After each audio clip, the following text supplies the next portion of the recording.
అమ్మా వద్దమ్మా ప్లీజ్ అమ్మా అమ్మా వద్దమ్మా అనేటువంటి ఆ ఏడుపు చూస్తే మీరు కూడా కన్నీళ్ళు పెట్టాల్సిందే. ఒకసారి ఆ బాబు ఎలా ఏడుస్తున్నాడు, ఎంత దుఃఖిస్తున్నాడు. సో ఆ బాబు మాటలు వింటే డెఫినెట్గా మీ మనసు కూడా కరిగిపోద్ది. ఒకసారి ఆ బాబు ఎలా ఏడుస్తున్నాడో చూడండి, ఆ తల్లిని పట్టుకొని.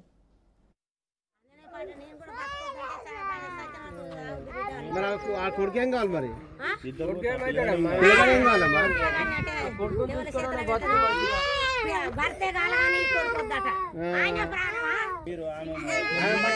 పంపించదు ఎక్కడ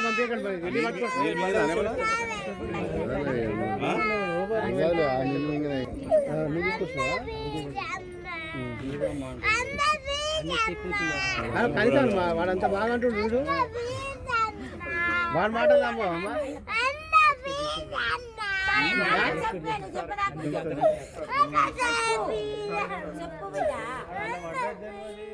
చూడండి, ఆ భర్త చనిపోయిన బాధలో ఆ భార్య తట్టుకోలేక అదే చెరులో పడి బలమరణానికి యత్నిస్తే ఆ బాబు ఆ తల్లిని కాపాడారు. ఎస్డిఆర్ఎఫ్ సిబ్బంది బయటికి తీసుకొచ్చారు.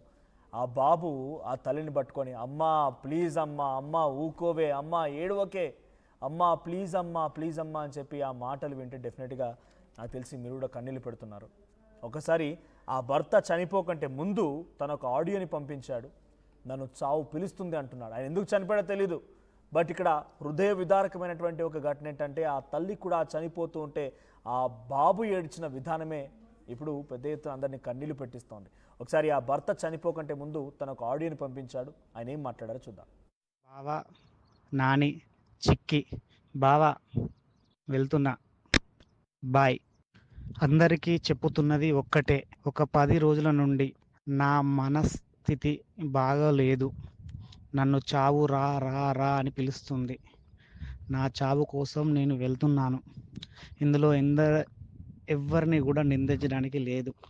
నా చావుకు నా భార్య కానీ నా కుమారుడు కానీ కారణం కాదు. మా అమ్మ కాదు, మా అక్క కాదు, మా బావ కాదు, మా అన్నయ్య కాదు, మా వదిన కాదు. ఇలాంటి వాళ్లకు సంబంధం లేదు. నా మనస్థితి బాగోలేకనే నేను చనిపోదామని నిర్ణయించుకున్నాను. అంతే తప్ప ఇందులో ఎవ్వరికీ సంబంధం లేదు. ఇది నా మరణం వాంగ్మూలంగా స్వీకరించండి. ఇలాంటి ఇంటరాగేషన్స్ ఏమీ చెయ్యొద్దు.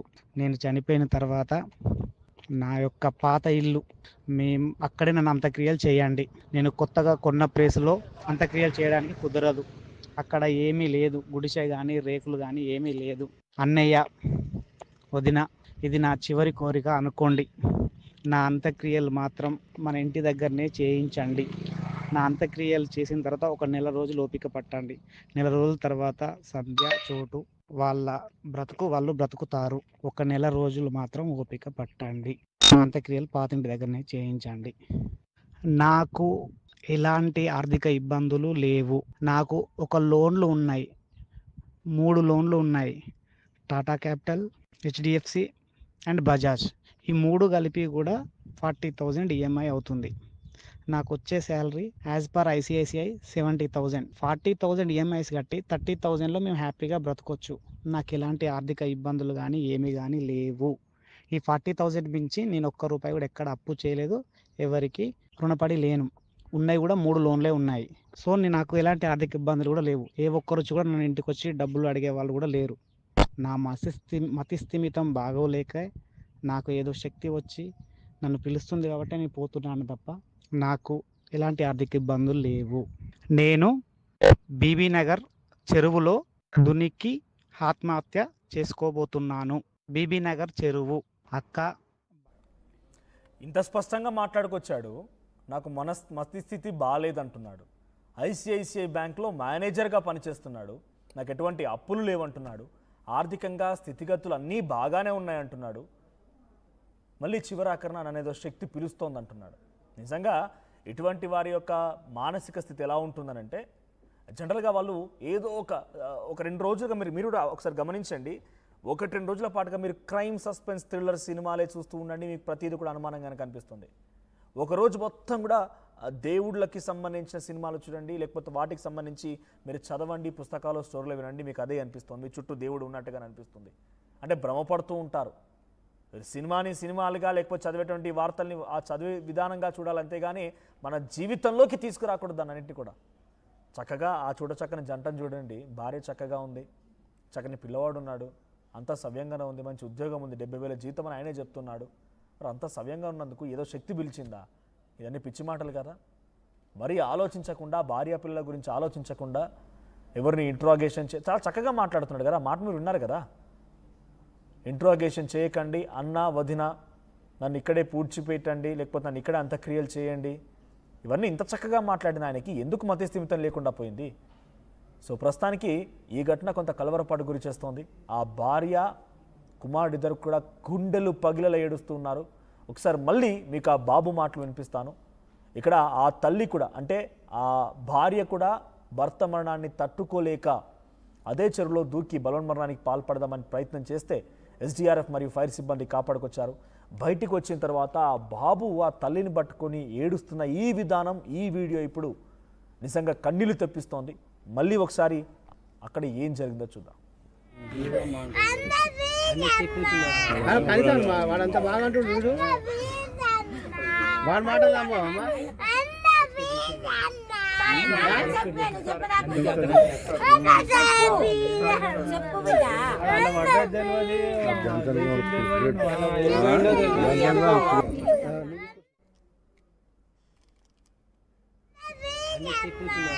కనీసం వాడంతా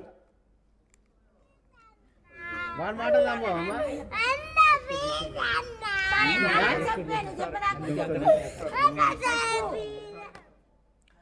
ఆ తల్లి కూడా తన తండ్రి చనిపోవడంతో ఆ భార్య కూడా సమాజం ఎటుపోతుందని క్వశ్చన్ రైజ్ అవుతుంది. కానీ యాదాద్రి భువనగిరి జిల్లాలో తన భర్త మరణించాక అది జీర్ణించుకోలేక ఒకవైపు భార్య బలవన్మరణానికి పాల్పడ్డది. ఈ ఘటన అనేది భువనగిరి జిల్లాలో చోటు చేసుకుంది. రామంతపురంకు చెందినటువంటి సురేందర్ అనే వ్యక్తి ఒకవైపు ప్రైవేట్ బ్యాంక్ ఎంప్లాయీగా ఉన్నారు, మేనేజర్ గా పనిచేస్తున్నారు.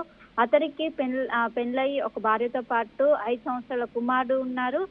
ఆయనకి ఎలాంటి ఆర్థిక ఇబ్బందులు లేవు. కానీ తన ఏదో శక్తి పిలుస్తుంది, తన చావును కోరుకుంటుందంటూ కూడా ఒక ఆడియో అనేది చెరువు దగ్గరికి చేరుకున్న తర్వాత ఒక ఆడియో అనేది ఒక ఆడియో రూపంలో తను చెప్పదలుచుకున్నాను. నాకు ఎలాంటి ఆర్థిక పరమైనటువంటి ఇబ్బందులు లేవు, కానీ నన్ను ఏదో శక్తి పిలుస్తుంది, అందుకే నేను ఇందులో దూకి చనిపోతున్నట్టు కూడా అటు కుటుంబ సభ్యులకు ఆడియో పంపించారు. ఆడియో పంపించినటువంటి వెంటనే తక్షణమే అటు చెరువులోకి దూకి ఒకవైపు చెరువులోకి దూకి మృతి చెందారు. ఈ వెంటనే ఆ ఆడియో విన్నటువంటి కుటుంబ సభ్యులు పోలీసులకు సమాచారం ఇచ్చారు. పోలీసులు సంఘటన స్థలానికి చేరుకొని అక్కడ బాడీ కోసం వెతికినప్పటికీ దాదాపు 1 డే తర్వాత మా బాడీ అనేది లభ్యమైంది. అప్పటికే ఒకవైపు పోలీసులు తన బాడీ కోసం ఎన్డీఆర్ఎఫ్ బృందాలు ఒకవైపు బాడీ కోసం వెతుకుతున్న సమయంలోనే తన భార్య నేను భర్త లేకుండా ఉండలేనంటూ కూడా తను కూడా చెరువులోకి దూకి వెంటనే అక్కడ ఉన్నటువంటి సిబ్బంది అలర్ట్ అయ్యి వెంటనే ఆమెను రక్షించారు.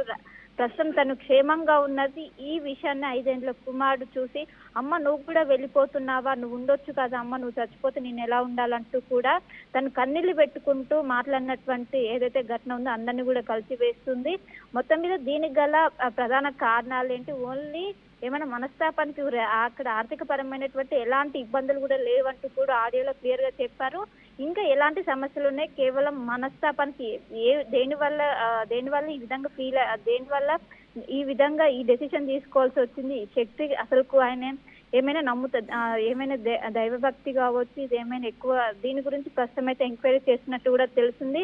అన్నీ ఏమైనా వెబ్ సిరీస్ ఫాలో అవుతూ ఇదంతా చేశారని కూడా ప్రస్తుతం అయితే పోలీసులు దర్యాప్తు చేసినట్లు కూడా తెలిసింది. సో ఒకవైపు అటు భర్త ఆత్మహత్య చేసుకుని అది జీర్ణించుకోలేక భార్య కూడా అందులోకి ఆత్మహత్యకు పాల్పడ్డ వెంటనే అక్కడ ఉన్నటువంటి ఎస్డీఆర్ఎఫ్ బృందాలు రక్షించారు. అనంతరం కూడా మొత్తం కూడా ఈ ఘటన అనేది అందరినీ కలిసివేసింది. ప్రస్తుతం భార్య క్షేమంగా ఉంది. Thank you Shilpa. సో నన్ను చావు పిలుస్తోందని చెప్పి భర్త ఒక రకంగా ఆయన మాటలు చూస్తుంటే ఎటువంటి మతిస్థిమితం లేదు.